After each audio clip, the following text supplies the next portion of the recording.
ಗ್ರಾಮೀಣಾಭಿವೃದ್ಧಿ ಮತ್ತು ಪಂಚಾಯತ್ ರಾಜ್ ಸಚಿವರಿಗೆ ಚುಕ್ಕೆ ಗುರುತಿನ ಪ್ರಶ್ನೆ ಸಂಖ್ಯೆ 700 ಕೇಳಲು ಬಯಸುತ್ತೇನೆ. ಸಚಿವರು.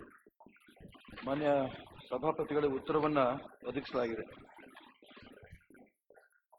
ಸನ್ಮಾನ್ಯ ಸಭಾಪತಿಗಳೇ, ಉತ್ತರವನ್ನು ಒದಗಿಸಿದ್ದಾರೆ. ಸಚಿವರು ಹಿರಿಯರು ಮತ್ತು ಅನುಭವ ಹೊಂದಿರುವವರು. ಆದರೆ ಇಲ್ಲಿ ಕೊಟ್ಟಿರ್ತಕ್ಕಂಥ ಮಾಹಿತಿ 2016ನೇ ಒಂದು ಆದೇಶದ ಪ್ರಕಾರ ಪಿಡಿಒಗಳು ಮತ್ತು ಗ್ರಾಮ ಲೆಕ್ಕಿಗರು ಗ್ರಾಮಗಳಲ್ಲೇ ವಾಸಿಸಬೇಕಂತಕ್ಕಂಥ ಒಂದು ಆದೇಶದ ಉಲ್ಲೇಖವನ್ನು ಕೊಟ್ಟಿದ್ದಾರೆ. ಹಾಗೂ ಗ್ರಾಮ ಪಂಚಾಯತಿಗಳಿಗೆ ಹೆಚ್ಚಿನ ಅಧಿಕಾರ ಕೊಡಲಾಗಿದೆ ಮತ್ತು ಗ್ರಾಮ ಅಭಿವೃದ್ಧಿ ಸಾಧಿಸಲು ಪ್ರಯತ್ನ ಮಾಡಲಾಗ್ತಾ ಇದೆ ಅಂತ ಸನ್ಮಾನ್ಯ ಸಚಿವರು ಹೇಳಿದ್ದಾರೆ. ಆದರೆ ಗ್ರಾಮೀಣ ಅಭಿವೃದ್ಧಿ ಹೊಂದಬೇಕಾದರೆ ಗ್ರಾಮೀಣ ಜನರ ಅಭಿವೃದ್ಧಿ ಸಾಧ್ಯವಾಗಬೇಕು ಮತ್ತು ಸರ್ಕಾರದ ಹಲವಾರು ಕಾರ್ಯಕ್ರಮಗಳು ಜಾರಿಗೆ ಬರಬೇಕಾಗುತ್ತದೆ. ಈ ನಿಟ್ಟಿನಲ್ಲಿ ಪಿಡಿಒಗಳು ಮತ್ತು ಗ್ರಾಮ ಲೆಕ್ಕಿಗರು ಹೆಚ್ಚಿನ ಒಂದು ಮಹತ್ವದ ಪಾತ್ರ ವಹಿಸುತ್ತಾರೆ. ಅದರಲ್ಲಿ ವಿಶೇಷವಾಗಿ ಕಲ್ಯಾಣ ಕರ್ನಾಟಕ ಅಂದರೆ ಹೈದರಾಬಾದ್ ಕರ್ನಾಟಕ ಅಂತಕ್ಕಂಥ ಹೆಸರನ್ನು ಬದಲಾಯಿಸಿ ಕಲ್ಯಾಣ ಕರ್ನಾಟಕ ಮಾಡಬೇಕಂತ ಹೆಸರು ಇಟ್ಟಿದ್ದಾರೆ. ದುರದೃಷ್ಟ ಅಂದರೆ ಆ ಕಲ್ಯಾಣ ಕಡೆಗೆ ಆ ಪ್ರದೇಶವು ಮುನ್ನಡೀತಾ ಇಲ್ಲ ಅಂತಕ್ಕಂಥ ಒಂದು ಅಭಿಪ್ರಾಯ ಆ ಭಾಗದಲ್ಲಿ ಬರ್ತಾ ಇದೆ. ಹೆಚ್ಚಿನ ಹಿಂದುಳಿದ ತಾಲೂಕುಗಳು ಆ ಪ್ರದೇಶದಲ್ಲಿದ್ದಾವೆ. ಗ್ರಾಮದಲ್ಲಿ ಅತ್ಯಂತ ಬಡತನ ಮತ್ತು ಬಡವರು ಹೆಚ್ಚಿನ ಸಂಖ್ಯೆಯಲ್ಲಿ ಇದ್ದಾರೆ. ಆದರೆ ಪಿಡಿಒಗಳು ಮತ್ತು ಗ್ರಾಮ ಲೆಕ್ಕಿಗರು ಅವರ ಮೇಲೆ 2 ಅಥವಾ 3 ಗ್ರಾಮ ಪಂಚಾಯತಿಗಳ ಜವಾಬ್ದಾರಿ ಇದೆ.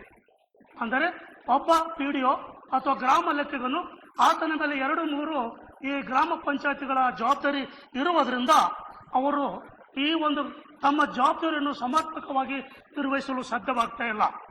ಇನ್ನು ಎರಡನೇದಂದರೆ ಅವರು ಪಿಡಿಒಗಳು ಮತ್ತು ಗ್ರಾಮ ಲೆಕ್ಕಿಗರು ಸಾಮಾನ್ಯವಾಗಿ ಅವರು ಗ್ರಾಮಗಳಲ್ಲಿಯೇ ನೆಲೆಸಬೇಕಂತಕ್ಕಂಥ ಆದೇಶವನ್ನು ಇಲ್ಲಿ ಮಾನ್ಯ ಸಚಿವರು ಉಲ್ಲೇಖ ಮಾಡಿದ್ದಾರೆ. ಆದರೆ ಇಲ್ಲಿ ಪತ್ರಿಕೆಯಲ್ಲಿ ಬಂದ ಪ್ರಕಾರ, ಇತ್ತೀಚೆಗೆ ಬಂದ ಪ್ರಕಾರ ಗ್ರಾಮಗಳಲ್ಲಿ ವಾಸ ಮಾಡಬೇಕೆಂದು ಕಳೆದ ಎಲ್ಲ ಸರ್ಕಾರಗಳು ಹೇಳಿದ್ದರು. ಇದುವರೆಗೆ ಬಹುತೇಕ ಗ್ರಾಮ ಪಂಚಾಯತಿ ಕೇಂದ್ರ ಸ್ಥಾನ ಆಗಿರಲಿ, ಕನಿಷ್ಠ ಈ ವ್ಯಾಪ್ತಿಯ ಗ್ರಾಮದಲ್ಲಿ ಯಾವೊಬ್ಬ ಗ್ರಾಮ ಲೆಕ್ಕಿಗ ಪಂಚಾಯತ್ ಅಧಿಕಾರಿಯು ವಾಸ ಮಾಡುತ್ತಿಲ್ಲ ಅಂತಕ್ಕಂಥ ಉಲ್ಲೇಖ ಇಲ್ಲಿ ಪತ್ರಿಕೆಯಲ್ಲಿ ಬಂದಿದೆ. ಸೊ ಇನ್ನೊಂದು ವಿಷಯ ಅಂತಂದ್ರೆ, ಇವರನ್ನು ಹುಡುಕಿಕೊಂಡು ಗ್ರಾಮದ ಜನರು ಅಲ್ಲಿ ಪಟ್ಟಣಕ್ಕೆ ಹೋಗಬೇಕಾಗ್ತದೆ. ಅಂದರೆ ಕಲಬುರಗಿ ಅಂತ, ಬೆಳಗಾವಿ ಅಂತ ಅಥವಾ ತಾಲೂಕಾ ಪ್ರದೇಶಗಳಿಗೆ ಅವರು ಹೋದಾಗ ಈ ಬಡ ಜನರಿಗೆ ಪಿಡಿಒಗಳು ಸಿಗುವುದಿಲ್ಲ. ಸಿಕ್ಕರು ಅವರು ಉದ್ದಟತನದಿಂದ ಉತ್ತರ ಕೊಡ್ತಾರೆ ಮತ್ತು ಅವರ ಕೆಲಸವನ್ನು ಮಾಡಿಕೊಳ್ಬೇಕಾದ್ರೆ ಹಣ ಕೊಟ್ಟು ಕೆಲಸವನ್ನು ಮಾಡಿಕೊಳ್ತಕ್ಕಂಥ ಸ್ಥಿತಿ ಅಲ್ಲಿ ನಿರ್ಮಾಣ ಆಗಿದೆ.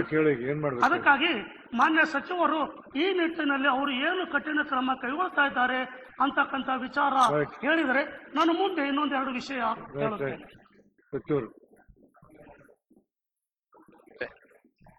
ಮಾನ್ಯ ಶಾಸಕರ ಕಳಕಳಿ ನಿಜಕ್ಕೂ ಅಭಿನಂದನಾರ್ಹ. ಇವತ್ತು ಇಡೀ ಕರ್ನಾಟಕ ರಾಜ್ಯದಲ್ಲಿ ಒಟ್ಟು 5962 ಗ್ರಾಮ ಪಂಚಾಯತಿಗಳಲ್ಲಿ 5294 ಗ್ರಾಮ ಪಂಚಾಯತಿಗಳಲ್ಲಿ ಕರ್ತವ್ಯ ನಿರ್ವಹಿಸ್ತಾ ಇದ್ದಾರೆ. 727 ಗ್ರಾಮ ಪಂಚಾಯತಿಗಳು ಮಾತ್ರ ಕೆಲವು ಕಡೆ ಡಬಲ್ ನಾವು ಕೊಡ್ತಾ ಇರೋದು ಹೌದು. ಇದಕ್ಕಿಂತನೂ ಬಹಳ ಮುಖ್ಯ ಅಂತಂದ್ರೆ, ಮಾನ್ಯ ಶಾಸಕರು ತಿಳಿಸ್ತಾ ಇರೋ ಪ್ರಕಾರ ಅನೇಕ ಗ್ರಾಮ ಪಂಚಾಯತಿ ಪಿಡಿಒಗಳು ಅವರ ಗ್ರಾಮ ಪಂಚಾಯತಿಯಲ್ಲಿ ಇರಲ್ಲ ಅನ್ನೋಂತಹ ಕಂಪ್ಲೇಂಟ್ಗಳು ನಾನು ಮಂತ್ರಿ ಆದ ಸಂದರ್ಭ ಬಂದಿತ್ತು. ನಾನು ಹುಬ್ಬಳ್ಳಿನಲ್ಲಿ ಅವ್ರದ್ದೊಂದು ವಿಶೇಷವಾದ ಸಮಾವೇಶವನ್ನೇ ಕರೆದಿದ್ದೆ. ನಾನು ಎಲ್ಲ ಪಿಡಿಒಗಳು, ಇಡೀ ಕರ್ನಾಟಕ ರಾಜ್ಯ ಎಲ್ಲ ಪಿಡಿಒಗಳು ಸಮಾವೇಶ ಕರೆದು, ನಾರಾಯಣಸ್ವಾಮಿ ಅವರೇ, ರಮೇಶ್ ಬಿಡ್ರಿ ಕೊಡ್ಬರಿ, ತುಂಬಾ ಸ್ಪಷ್ಟವಾಗಿ ಆ ಪಿಡಿಒಗಳಿಗೆ ಇನ್ಸ್ಟ್ರಕ್ಷನ್ ಕೊಟ್ಟಿದೆ. ನೀವು ಮೊದಲನೇದಾಗಿ ನಿಮ್ಮ ಕಚೇರಿಯಲ್ಲಿ ಇರಬೇಕು. ಇಲ್ಲ ಅಂತಂದ್ರೆ ಜವಾಬ್ದಾರಿಯಿಂದ ಏನು ಹೊರಗಡೆ ಹೋಗಿರ್ತೀರಿ, ಡ್ಯೂಟಿ ಮೇಲೆ ಹೋಗಿರ್ಬೇಕು. ಇಲ್ಲ ಅಂತಂದ್ರೆ ನಾವು ಇನ್ಸ್ಪೆಕ್ಷನ್ ಮಾಡುವಂತ ಸಂದರ್ಭದಲ್ಲಿ ಕ್ರಮ ತಗೋಬೇಕಾಗತ್ತೆ ಅನ್ನೋಂಥ ಎಚ್ಚರಿಕೆಯನ್ನು ಒಂದು ಕೊಟ್ಟಿದೆ. ಎರಡನೇದು, ನಿಮ್ಮ ಸ್ಥಾನದಲ್ಲೇ ಇರಬೇಕು, ಇದು ಕೂಡ ಹೇಳಿದೆ. ಅವರ ಅಧ್ಯಕ್ಷರು ಅವರೆಲ್ಲ ಮಾತಾಡ್ತಾ ಉತ್ತರ ಕೊಡುವಂತ ಸಂದರ್ಭದಲ್ಲಿ ಸ್ಪಷ್ಟ ಹೇಳಿದ್ದಾರೆ, ಸರ್ ನಮಗೆ ಬೇಕಾದಂತ ಎಲ್ಲ ಸೌಲಭ್ಯಗಳು ನೀವು ಮಾಡಿಕೊಡ್ತಾ ಇದ್ದೀರಿ, ನಾವು ಈ ಸರ್ಕಾರಕ್ಕೆ ಅಭಿನಂದನೆ ಸಲ್ಲಿಸ್ತೀವಿ. ಖಂಡಿತ ನಾವು ಆದಷ್ಟು ನಮ್ಮ ಪ್ರಯತ್ನಗಳು ನಡೆಸಿ ಅಲ್ಲೇ ಇರೋಂಥ ಪ್ರಯತ್ನವನ್ನು ಮಾಡ್ತೇವೆ. ಮತ್ತು ಜನರಿಗೆ ಸಿಗಂತ ಕೆಲಸವನ್ನ ನಾವು ಮಾಡ್ತೇವೆ ಅನ್ನೋಂಥದ್ದು ಕೂಡ ಒಪ್ಕೊಂಡು ಕೆಲಸ ಮಾಡ್ಕೊಂಡು ಹೋಗ್ತಾ ಇದ್ದಾರೆ. ಅದು ಕೂಡ ಎಲ್ಲಾದ್ರೂ ಕಂಪ್ಲೇಂಟ್ಸ್ ಈ ರೀತಿ ಬಂದ್ರೆ, ನಮಗೆ PDOಗಳು ಸಿಗ್ತಾ ಇಲ್ಲ, PDOಗಳು ಬರ್ತಾನೆ ಇಲ್ಲ, ಈ ರೀತಿ ಏನಾದ್ರು ಕಂಪ್ಲೇಂಟ್ಗಳು ಬಂದ್ರೆ ನಮ್ ಗಮನಕ್ಕೆ ತಂದ್ರೆ ಖಂಡಿತ ಅಂತವ್ರ ಬಗ್ಗೆ ಕಠಿಣವಾದ ಕ್ರಮವನ್ನ ತಗೋತೇವೆ. ಒಂದ್ ಸಲಹೆ ಕೊಡ್ತೀನಿ ತಮ್ಮಗ, ನಮ್ಮೂರ ಕೇಳಿ ದಯಮಾಡಿ ಒಂದು ಕ್ವಾರ್ಟರ್ಸ್ ಕಟ್ಸ್ಕೊಟ್ಬಿಡಿ. ಅವ್ರಿಗೆ ಇರ್ಲಿಕ್ಕೆ ಒಂದು ಮಣಿ ಕಟ್ಸ್ಕೊಟ್ಬಿಟ್ರೆ ಅದು ಎಲ್ಲೆಲ್ಲಿ ಪಂಚಾಯತ್ ಇರೋದ್ರಲ್ಲಿ ಅವ್ರಿಗೆ ಇರ್ಲಿಕ್ಕೆ ಅನುಕೂಲ ಆಗ್ತದೆ. ಅವರು ಸಿಟಿಯಲ್ಲಿ ಇರ್ತಾರೆ, ಹೇಳ್ತಾರೆ ಅವ್ರು ಹಿಂಗಾಗ್ತದೆ ಅಂತ. ನನ್ನ ಗಮನಕ್ಕೆ ಬಂದದ್ದು. ಸನ್ಮಾನ್ಯ ಸಭಾಪತಿಗಳೇ, ಒಂದೇ ಮಾಡಿ. ಮನೆ ಸಭಾಪತಿಗಳೇ, ತಾವು ಕೊಟ್ಟರಂತ ಸಲಹೆನ ಖಂಡಿತ ಗಮನಿಸಿ ನಮ್ಮ ಇಲಾಖೆಯಿಂದ ಅದು ಹಣ ಜೋಡ್ಸಕ್ ಸಾಧ್ಯವಾ ಅದನ್ನು ಪ್ರಯತ್ನ ನಾನು ಮಾಡ್ತೇನೆ. ಇಲ್ಲ ಅಂತಂದ್ರೆ ಮುಖ್ಯಮಂತ್ರಿಗಳ ಹತ್ರ ಮಾತಾಡಿ ಫೈನಾನ್ಸ್ ಡಿಪಾರ್ಟ್ಮೆಂಟ್ ಇಂದ ಖಂಡಿತ ಆ PDOಗಳಿಗೆ ಅಲ್ಲೇ ಮನೆ ಕೊಟ್ಕೊಟ್ರೆ ಅವ್ರ ವಾಸ ಅಲ್ಲಿ ಮಾಡ್ಲೇಬೇಕಾಗತ್ತೆ. ಅದಕ್ಕೆ ಪ್ರಯತ್ನ ಖಂಡಿತ ಮಾಡ್ತೇನೆ. ಸನ್ಮಾನ್ಯ ಸಭಾಪತಿಗಳೇ, ಮಾನ್ಯ ಸಚಿವರು ಸಮರ್ಪಕವಾಗಿ ಮತ್ತು ಸಮಾಧಾನಕರವಾಗಿರ್ತಕ್ಕಂಥ ಉತ್ತರ ಕೊಟ್ಟಿದ್ದಾರೆ. ಅವರು ಈ PDOಗಳನ್ನು ಮತ್ತು ಗ್ರಾಮ ಲೆಕ್ಕಿಗರನ್ನು ಮುಂದಿನ ದಿನಗಳಲ್ಲಿ ವಿಶೇಷವಾಗಿ ಕಲ್ಯಾಣ ಕರ್ನಾಟಕದಲ್ಲಿ ಅವರ ವರ್ತನೆ ಮತ್ತು ಭ್ರಷ್ಟಾಚಾರ ಮತ್ತು ಬಡವರ ಶೋಷಣೆಯನ್ನು ನಿಯಂತ್ರಣ ಮಾಡ್ತಾರಂತೆ ಒಂದು ಆಸೆ ಇಟ್ಕೊಳ್ತಾ, ನನ್ನ ಇನ್ನೊಂದು ಕೊನೆಯದಾಗಿ ಒಂದು ಕೋರಿಕೆ ಅವರ ಹತ್ರ ಸಲ್ಲಿಸಲು ಇಷ್ಟಪಡ್ತೇನೆ. ಏನೆಂದರೆ, ಕಲ್ಯಾಣ ಕರ್ನಾಟಕ ಹಿಂದುಳಿದ ಪ್ರದೇಶವಾಗಿರೋದ್ರಿಂದ ಗ್ರಾಮ ಪಂಚಾಯತಿಗಳಿಗೆ ಹೆಚ್ಚಿನ ಅನುದಾನ ಕೊಟ್ಟು ಆದ್ಯತೆ ಕೊಡಬೇಕಂತೂ ನಾನು ಅವರ ಹತ್ರ ಕೇಳ್ಕೊಳ್ತೇನೆ. ಏಕೆಂದರೆ ಅಲ್ಲಿ ರಸ್ತೆಗಳ ನಿರ್ಮಾಣ ಆಗಬೇಕಾಗಿದೆ, ಕುಡಿಯೋ ನೀರಿನ ಇವತ್ತಿನವರೆಗೆ ಅಲ್ಲಿ ಹಲವಾರು ಆರೋಗ್ಯದ ಸಮಸ್ಯೆಗಳಿದ್ದಾವೆ. ಕುಡಿಯುವ ನೀರಿನ ಒಂದು ವ್ಯವಸ್ಥೆ ಆಗಬೇಕಾಗಿದೆ.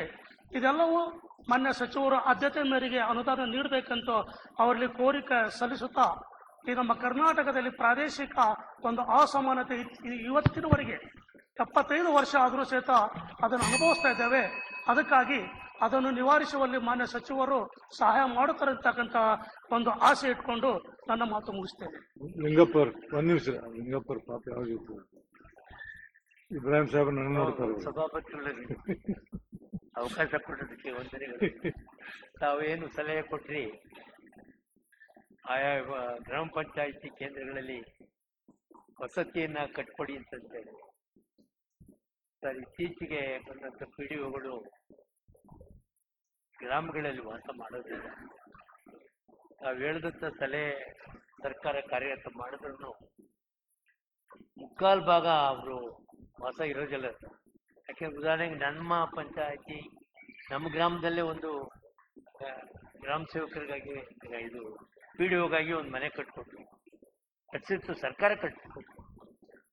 ಅವರ ಅಪ್ರಾಣಿಗೂ ಅದ್ರಲ್ಲಿ ವಾಸಕ್ಕೆ ಬರಲಿಲ್ಲ ಸರ್. ಯಾವಾಗಾದ್ರೂ ಪಂಚಾಯತಿ ಬಂದ್ರೆ ಅಲ್ಲೋಗಿ ಕೆಲಸ ಮಾಡೋದು, ನನ್ನ ಮನೆ ಕೂತ್ಕೊಂಡು. ನಮ್ಮ ಗಮನಕ್ಕೆ ತಂದೆ ಏನಾಗ್ಬೋದು. ವಂದನೆಗಳು ಸಚಿವರು. ಸರಿ,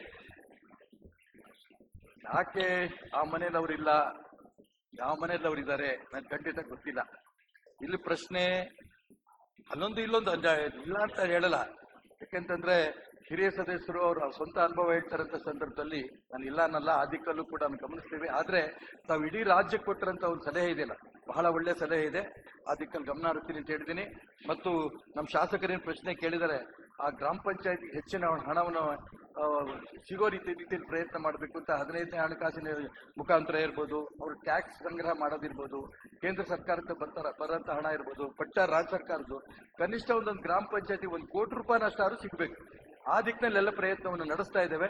ಖಂಡಿತ ಆ ಗ್ರಾಮೀಣಾಭಿವೃದ್ಧಿಗೆ ಏನೇನು ಬೇಕೋ ಎಲ್ಲ ಪ್ರಯತ್ನ ನಡೆಸ್ತೇವೆ.